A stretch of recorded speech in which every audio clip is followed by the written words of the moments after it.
أعوذ بالله من الشيطان الرجيم بسم الله الرحمن الرحيم سبحان الذي أسرى بعبده ليلا من المسجد الحرام إلى المسجد الأقصى الذي باركنا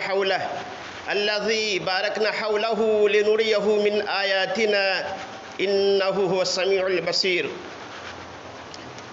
گرامی قدر معزز حاضرین جمعہ، اللہ تعالیٰ کی توفیق اور اس کے فضل و کرم سے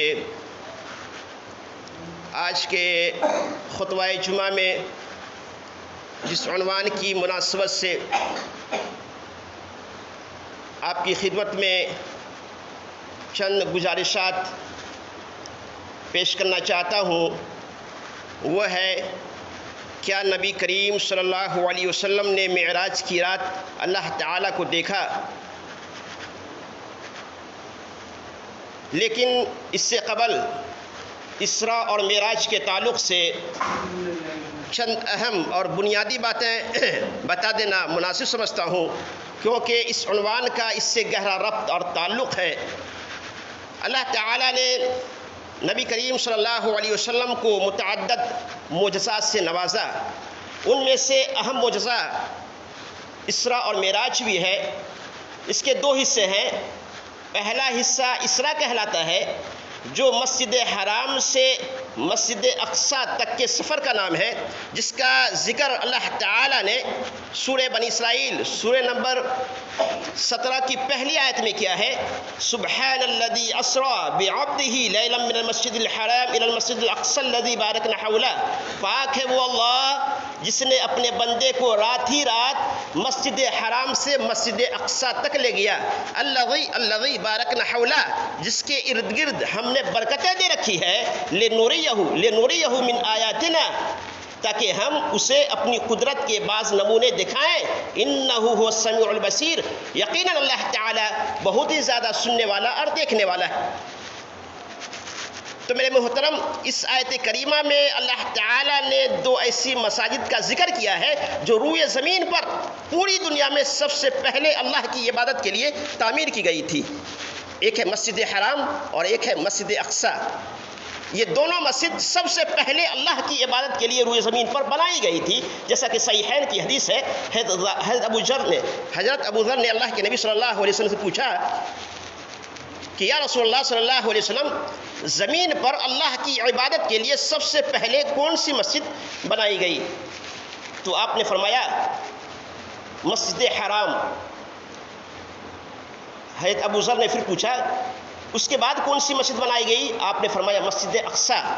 پھر حضرت ابو ذر نے تیسرا سوال کیا کہ مسجد حرام کے بعد مسجد اقصیٰ تعمیر کی گئی، ان دونوں کے درمیان کتنی مدت تھی؟ یعنی مسجد حرام کے کتنے دن کے بعد مسجد اقصیٰ کی تعمیر ہوئی؟ تو اللہ کے نبی صلی اللہ علیہ وسلم نے فرمایا 40 سال، یعنی مسجد حرام کے 40 سال کے بعد مسجد اقصیٰ کی تعمیر ہوئی۔ اور مسجد اقصیٰ یہ وہ مسجد ہے کہ معراج کی شب، معراج کی رات اسی مسجد میں اللہ کے حبیب صلی اللہ علیہ وسلم نے تمام انبیاء کرام کی امامت فرمائی۔ تو مسجد اقصیٰ میں نبی صلی اللہ علیہ وسلم کی امامت میں تمام انبیاء کرام کا نماز ادا کرنا، سبحان اللہ، اس بات کی دلیل ہے کہ ہمارے نبی محمد صلی اللہ علیہ وسلم تمام انبیاء کرام سے افضل ہیں، اسی لیے آپ کو امام الانبیاء کہا جاتا ہے۔ بیت المقدس سے پھر آپ کو آسمانوں پر لے جایا گیا، جو اس سفر کا دوسرا حصہ ہے، جسے معراج کہا جاتا ہے۔ لیکن عام طور پر پورے سفر کو معراج سے ہی تعبیر کیا جاتا ہے۔ کیوں؟ اس لیے کہ اس سفر کا دوسرا حصہ پہلے حصے سے زیادہ اہم اور عظیم الشان ہے، اسی لیے معراج کا لفظ ہی زیادہ مشہور و معروف ہے۔ معراج عربی میں سیڑھی کو کہتے ہیں۔ حافظ ابن حجر اسقلانی نے فتح الباری میں لکھا ہے کہ اس کے لیے ایک خوبصورت اور بہترین سیڑھی نصب کی گئی تھی جس کے ذریعے آپ صلی اللہ علیہ وسلم اوپر کو تشریف لے گئے. یعنی زمین کا سفر اللہ کے نبی صلی اللہ علیہ وسلم نے مسجد حرام سے مسجد اقصیٰ تک کا سفر آپ صلی اللہ علیہ وسلم نے ایک بہترین سفید جانور جسے حدیث میں براق کہا گیا ہے اس کے ذریعے طے کیا. اور آسمانوں کا سفر اللہ کے نبی صلی اللہ علیہ وسلم سیڑھی کے ذریعے طے کیا. تو اسی لیے حافظ ابن حجر نے لکھا ہے کہ اس کے لیے خوبصورت سیڑھی نصب کی گئی تھی جس کے ذریعے سے اللہ کے نبی صلی اللہ علیہ وسلم نے آسمانوں کا سفر طے کیا. پہلے آپ حضرت جبرائیل علیہ السلام کے ساتھ پہلے آسمان پر گئے اور وہاں آپ کا گزر ابونا حضرت آدم علیہ السلام کے پاس سے ہوا. جبرائیل علیہ السلام نے تعارف کرایا کہ یہ آپ کے باپ آدم علیہ السلام ہیں، ان کو سلام کیجئے نا. تو آپ نے کہا السلام علیکم ورحمۃ اللہ وبرکاتہ. تو حضرت آدم علیہ السلام نے سلام کا جواب دیا اور کہا نیک بیٹے سارے نبی خوش آمدید. پھر آپ دوسرے آسمان پر گئے، وہاں آپ کی ملاقات حضرت یحییٰ علیہ السلام اور حضرت عیسیٰ علیہ السلام سے کرائی گئی. تیسرے آسمان پر یوسف علیہ السلام سے آپ کی ملاقات کرائی گئی. چوتھے آسمان پر ادریس علیہ السلام سے. پانچویں آسمان پر حضرت ہارون علیہ السلام سے. چھٹے آسمان پر حضرت موسیٰ علیہ السلام سے. اور ساتویں آسمان پر آپ کی ملاقات سید الموحدین حضرت ابراہیم علیہ السلام سے کرائی گئی. تمام آسمانوں پر آپ کا گرم جوشی سے استقبال کیا گیا، آپ کو خوش آمدید کہا گیا، آپ کو دعائیں دی گئی اور نبی صلی اللہ علیہ وسلم کو تمام نبیوں سے تعارف کرایا گیا کہ یہ فلاں نبی ہے، یہ فلاں نبی ہے. آپ نے تمام نبیوں کو سلام کیا. پھر آپ کو سدرۃ المنتہا تک لے جایا گیا. سدرۃ المنتہا یہ 7ویں آسمان پر اللہ کے عرش کے نیچے ہے. یہ ایک بیری کا درخت ہے، یہ آخری حد ہے، اس سے اوپر کوئی فرشتہ نہیں جا سکتا. کہا جاتا ہے فرشتے اللہ کے احکام یہیں سے وصول کرتے ہیں. تو سدرۃ المنتہا کے پاس، سدرۃ المنتہا سے اوپر اللہ تعالیٰ کا عرش ہے. سدرۃ المنتہا تک آپ کو لے جایا گیا.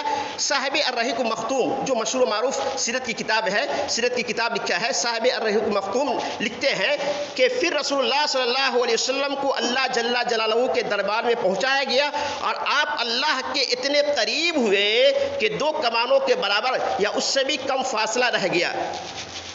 لیکن صاحب احسن بیان اور دیگر مفسرین نے لکھا ہے سورہ نجم سورہ نمبر 53 آیت نمبر 9 کی تفسیر میں کہ یہ نبی صلی اللہ علیہ وسلم اور جبرائیل کی باہمی قربت کا بیان ہے. تو خیر واللہ عالم بالصواب. پھر اللہ تعالیٰ نے آپ کو 3 انعامات سے نوازا.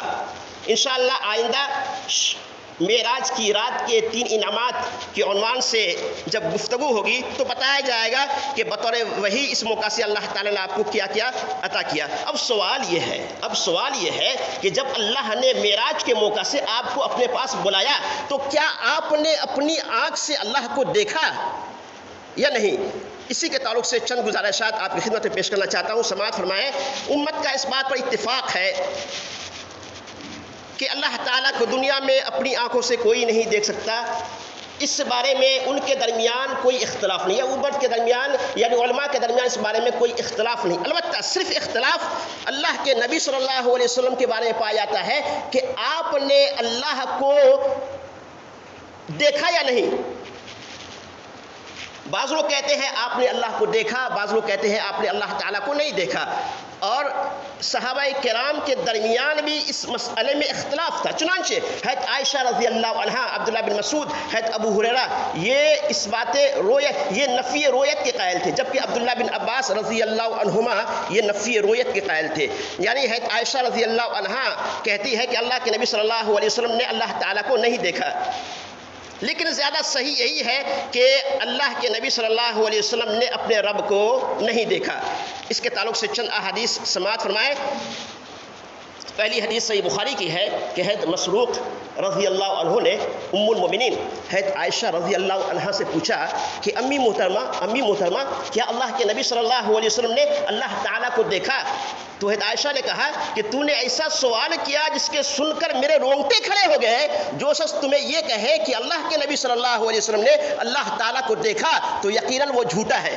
دوسری حدیث حضرت ابو ذر کی ہے جو صحیح مسلم میں، جس کو امام مسلم نے صحیح مسلم میں نقل کیا ہے. حضرت ابو ذر نے اللہ کے نبی صلی اللہ علیہ وسلم سے پوچھا کیا آپ نے اپنے رب کو دیکھا؟ تو آپ نے فرمایا وہ نور ہے، میں اسے کیسے دیکھ سکتا ہوں؟ تیسری حدیث صحیح مسلم ہی کی ہے جس کے راوی حضرت ابو موسیٰ اشعری ہے۔ آپ نے فرمایا بے شک اللہ تعالیٰ کو نیند نہیں آتی اور نہ ہی اس کے شایع نشان ہے کہ وہ سوئے۔ لا تأخذہ سنۃ ولا نوم۔ قرآن مجید میں 6666 آیات ہیں۔ ان 6666 آیات میں سب سے بہترین آیت یا سب سے زیادہ فضیلت والی آیت کوئی ہے تو وہ آیت الکرسی ہے۔ تو آیت الکرسی میں کہا گیا ہے لا تأخذہ سنۃ ولا نوم، اللہ کو نہ تو اونگ آتی ہے نہ نیند آتی ہے، یعنی نیند تو درکنار نیند اللہ تعالیٰ کو اونگ بھی نہیں آتی۔ تو آپ نے فرمایا اللہ تعالیٰ کو نیند نہیں آتی ہے، اس کے سامنے نور حائل ہے، اگر وہ اسے ہٹا دے تو اس کے چہرے کے انوار تمام مخلوقات کو جلا کر راکھ بنا دے۔ تو ان 3 احادیث سے معلوم ہوا کہ دنیا میں کسی شخص کے لیے ممکن نہیں کہ وہ اللہ تعالیٰ کو اپنی آنکھوں سے دیکھے، چاہے وہ نبی ہی کیوں نہ ہو۔ جیسا کہ اللہ نے موسیٰ علیہ السلام کو 40 راتوں کے لیے کوہ طور پر بلایا، جاتے وقت انہوں نے اپنے بھائی حضرت ہارون کو اپنا جانشین مقرر کیا تاکہ وہ بنی اسرائیل کے لیے ہدایت اصلاح کا کام کرتے رہے۔ تو جب کوہ طور پر موسیٰ علیہ السلام اللہ کے بلائے ہوئے وقت پر پہنچے تو ان کے دل میں اللہ کو دیکھنے کی خواہش اور شوق پیدا ہوا۔ یہ ایک فطری بات ہے کہ بڑے آدمی کو، جن کو اللہ تعالیٰ نے شہرت عطا کی ہے، بلند مقام پر اللہ تعالیٰ نے فائز کیا ہے، ان کو دیکھنے کا شوق اور خواہش ہر ایک کے دل کے اندر پیدا ہوتا ہے۔ بطور مثال کہ خانہ کعبہ مسجد حرم کے امام ڈاکٹر عبد الرحمن السدیس مان لیں کسی پروگرام کے لیے بمبئی میں تشریف لائے ہیں، بہت زیادہ بھیڑ ہے، لیکن اس بھیڑ کے باوجود ہر شخص کے اندر، ہر آدمی کے دل میں ان کو دیکھنے کی خواہش پیدا ہوتی ہے کہ ان کو دیکھیں وہ کیسے ہیں، ان کے دیکھنے کی خواہش پیدا ہوتی ہے۔ اور اس خواہش کی تکمیل کے لیے، اس شوق کی تکمیل کے لیے آدمی بھیڑ میں گھس کر اپنے پنجوں کے بل کھڑا ہو کر ان کو دیکھنے کی کوشش کرتا ہے۔ تو یہ شوق ہر ایک کے اندر پیدا ہوتی ہے کہ وہ بڑے بڑے آدمی کو اپنی آنکھوں سے دیکھے۔ تو موسیٰ علیہ السلام کے اندر بھی یہ شوق پیدا ہوا۔ جب وہ کوہ طور پر پہنچے تو اللہ تعالیٰ کو دیکھنے کا ان کے اندر شوق پیدا ہوا، اور اس شوق کا اظہار انہوں نے رب ارنی سے کیا۔ تو اللہ کے نبی صلی اللہ علیہ وسلم نے تو اللہ کو نہیں دیکھا، جیسا کہ اس کے تعلق سے صحیحین کی 3 احادیث آپ نے ابھی سماعت فرمایا۔ اب دیکھتے ہیں کہ موسیٰ علیہ السلام نے جو اللہ سے التجا کی، گزارش کی، خواہش کا اظہار کیا کہ اے میرے رب، میں آپ کو دیکھنا چاہتا ہوں، مجھے اپنا دیدار کرا دیجئے نا۔ تو آئیے دیکھتے ہیں کہ موسیٰ علیہ السلام نے اللہ کا دیدار کیا یا نہیں۔ اس کے تعلق سے قرآن کا تفسیرہ سماعت فرماتے ہیں کہ قرآن کیا کہہ رہا ہے۔ اللہ سبحانہ و تعالی سورہ الاعراف سورہ نمبر 7 آیت نمبر 143 میں بیان فرماتا ہے وَلَمَّا جَاءَ مُوسَىٰ لِمِيقَاتِنَا، جب موسیٰ علیہ السلام ہمارے وقت پہ آئے، یعنی جو وقت اللہ تعالیٰ نے موسیٰ علیہ السلام کو دیا تھا، اس وقت پر موسیٰ علیہ السلام کوہ طور پر آئے، وَكَلَّمُهُ رَبُّهُ، ان کے رب نے ان سے کلام کیا۔ اسی لیے موسیٰ علیہ السلام کو موسیٰ کلیم اللہ کہا جاتا ہے۔ ان کے رب نے ان سے کلام کیا، ان سے گفتگو کی۔ قال، تو موسیٰ علیہ السلام نے کہا رب ارنی، مجھے اپنا دیدار کرا دیجئے نا، اے میرے مولا، اے میرے رب، مجھے اپنا دیدار کرا دیجئے نا، انظر الیک، تاکہ میں ایک نگاہ آپ کو دیکھ لوں آپ ہیں کیسے۔ تو پھر اللہ نے کیا کہا، قال لن ترانی، اللہ نے کہا نہیں اے موسیٰ، تم مجھے نہیں دیکھ سکتے، ولیکن انظر الی الجبل، تم مجھ کو دیکھنا ہی چاہتے ہو نا، ولیکن انظر الی الجبل، تو تم اس پہاڑ کی طرف دیکھتے رہو، فإن استقر مکانہ، اگر تم دیکھنا چاہتے ہو تو میرے طرف نہیں، اس پہاڑ کی طرف اپنی نگاہ جمائے رکھو، ٹکائے رکھو، فإن استقر مکانہ، اگر یہ پہاڑ اپنی جگہ صحیح سالم برقرار رہا، اسی طرح رہا جس طرح سے ابھی ہے، فإن استقر مکانہ فسوف ترانی، تو موسیٰ تم مجھے ضرور دیکھ لو گے۔ پھر کیا ہوا، فلما تجلی ربہ للجبل، جب موسیٰ کے رب نے پہاڑ پر تجلی فرمائی تو پہاڑ ریزہ ریزہ ہو گیا۔ بعض اہل علم نے لکھا ہے رب کے تجلی نے پہاڑ کے پرخچے اڑا دیے۔ اور موسیٰ علیہ السلام کا حال کیا ہوا، موسیٰ علیہ السلام اللہ کا دیدار کیے یا نہیں کیے؟ اللہ تعالیٰ بیان فرماتا ہے وَخَرَّ مُوسَىٰ صَعِقًا، جب رب کی تجلی کا ظہور ہوا تو پہاڑ تو ریزہ ریزہ ہو گیا. وَخَرَّ مُوسَىٰ صَعِقًا، اور موسیٰ علیہ السلام بے ہوش ہو کر گر پڑے. فَلَمَّا أَفَاقَ، جب ہوش میں آئے، قال، تو موسیٰ علیہ السلام نے کہا سبحانک، اے میرے مولا تو پاک ہے، تبت الیک، میں تیرے جناب توبہ کرتا ہوں، وَأَنَا أَوَّلُ الْمُؤْمِنِينَ، اور میں آپ پر سب سے پہلے ایمان لانے والوں میں سے ہوں. اب آئیے، جب موسیٰ علیہ السلام نے اللہ سے التجا کی تو اللہ نے کہا لن ترانی، اے موسیٰ تم مجھے ہرگز نہیں دیکھ سکتے. تو معتزلہ ایک فرقہ ہے، وہ کہتے ہیں کہ لن ترانی سے استدلال کرتے ہوئے کہتے ہیں کہ لن یہ ہمیشہ کی نفی کے لیے آتا ہے. اللہ نے موسیٰ علیہ السلام سے کہا تھا نا کہ تم مجھے ہرگز نہیں دیکھ سکتے، تو معتزلہ اس سے لن ترانی سے استدلال کرتے ہوئے کہتے ہیں کہ لن ہمیشہ کی نفی کے لیے آتا ہے، اس لیے اللہ کا دیدار نہ دنیا میں ممکن ہے اور نہ ہی آخرت میں. یعنی جس طرح سے انسان دنیا میں اللہ کا دیدار نہیں کر سکتا ہے، اسی طرح معتزلہ کہتے ہیں اسی طرح آخرت میں قیامت کے دن بھی انسان اللہ کا دیدار حاصل نہیں کر سکیں گے. حالانکہ معتزلہ کا یہ مسلک بالکل صحیح حدیث کے خلاف ہے. صحیح قوی اور متواتر حدیث میں ہے کہ اہل ایمان قیامت کے دن اللہ کا دیدار کریں گے، اور اللہ کا دیدار الحمدللہ سبحان اللہ، اہل ایمان اللہ کا دیدار اسی طرح کریں گے، اللہ کو اسی طرح دیکھیں گے جس طرح سے ہم اور آپ 14ویں رات کے چاند کو دیکھتے ہیں. 14ویں رات کے چاند، آنکھ انسان کی آنکھ کی بینائی کتنی ہی زیادہ کمزور کیا نہ ہو، لیکن آدمی بآسانی 14ویں رات کے چاند کو دیکھتا ہے. تو اسی طرح قیامت کے دن انسان اللہ کا دیدار کریں گے. اس کے طرح سے بے شمار احادیث ہے، لیکن وقت کی تنگ دامانی کے پیش نظر صرف ایک حدیث بتا کر میں اپنی بات ختم کر رہا ہوں. یہ روایت اس طرح کی، یہ روایت صحیح بخاری میں اس طرح آئی ہے. جریر بن عبداللہ البجلی رضی اللہ عنہ، جریر بن عبداللہ البجلی رضی اللہ عنہ قال كنا عند النبی صلی اللہ علیہ وسلم فنظر الى القمر لیلۃ البدر، لیلۃ البدر کہتے ہیں چاند کی 14ویں رات کو. فنظر الى القمر لیلۃ البدر فقال انکم سترون ربکم کما ترون هذا القمر. صحیح بخاری کتاب المواقیت. یعنی جریر بن عبداللہ بجلی فرماتے ہیں کہ کننا عند النبی صلی اللہ علیہ وسلم، ہم اللہ کے نبی صلی اللہ علیہ وسلم کی خدمت میں تھے. فنظر الى القمر لیلۃ البدر، چاند کی 14ویں رات تھی. فنظر الى القمر، اللہ کے حبیب صلی اللہ علیہ وسلم نے چاند کی طرف دیکھا. فقال، اور فرمایا انکم سترون ربکم، تم لوگ قیامت کے دن اپنے رب کو اسی طرح دیکھو گے کما ترون هذا القمر، جس طرح سے اس چاند کو دیکھتے ہو. یعنی جس طرح سے 14ویں رات کے چاند کو دیکھتے ہو اسی طرح تم لوگ قیامت کے دن اللہ تعالیٰ کو دیکھو گے. اس کو دیکھنے میں تمہیں کوئی مشقت اور پریشانی نہیں ہوتی ہے، اسی طرح اللہ کو دیکھنے میں کوئی بھی مشقت اور پریشانی نہیں ہوگی.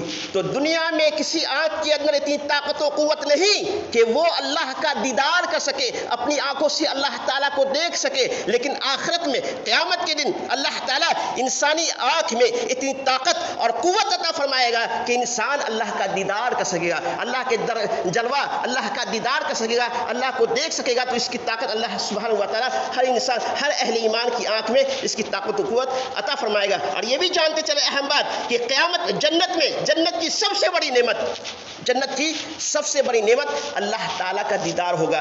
رضائے الہی، رضائے الہی اور رضائے الہی اور دیدار الہی، یہ جنت کی سب سے بڑی نعمت، سب سے بڑی نعمت ہوگی. لہذا آج جمعہ کا دن ہے. اللہ کے حبیب صلی اللہ علیہ وسلم بیان فرماتے ہیں کہ جمعہ کے اوقات میں سے ایک وقت، ایک گھڑی ایسی ہے کہ اس وقت بندہ جو بھی دعا کرے وہ دعا بولو رد نہیں ہوتی. ہو سکتا ہے شاید یہ گھڑی یہی ہو. تو آئیے ہم اللہ تعالیٰ کی عزت و جلال، اللہ کی عظمت و جلالت، اللہ کی اسماء و صفات کے وسیلے سے دعا کرتے ہیں، اور آپ اس پر آمین آمین کہیں کہ اے اللہ مسلمان خطا کار ہیں، گناہ گار ہیں، گناہوں میں سرتا پر ڈوبے ہوئے ہیں. پھر بھی اے اللہ ہم تیری عزت و جلال کے وسیلے سے تیرے اسماء و صفات کے وسیلے سے اے اللہ ہم دعا کرتے ہیں کہ اے اللہ تو مجھے اور ان بھائیوں کو جو مسجد میں موجود ہیں، اور ان ماں اور بہنوں کو جن تک میری آواز پہنچ رہی ہے، اور ان تمام بھائیوں اور بہنوں کو جو میرے بیان کو سن رہے ہیں، اے اللہ تمام بھائیوں اور بہنوں کو اے اللہ قیامت کے دن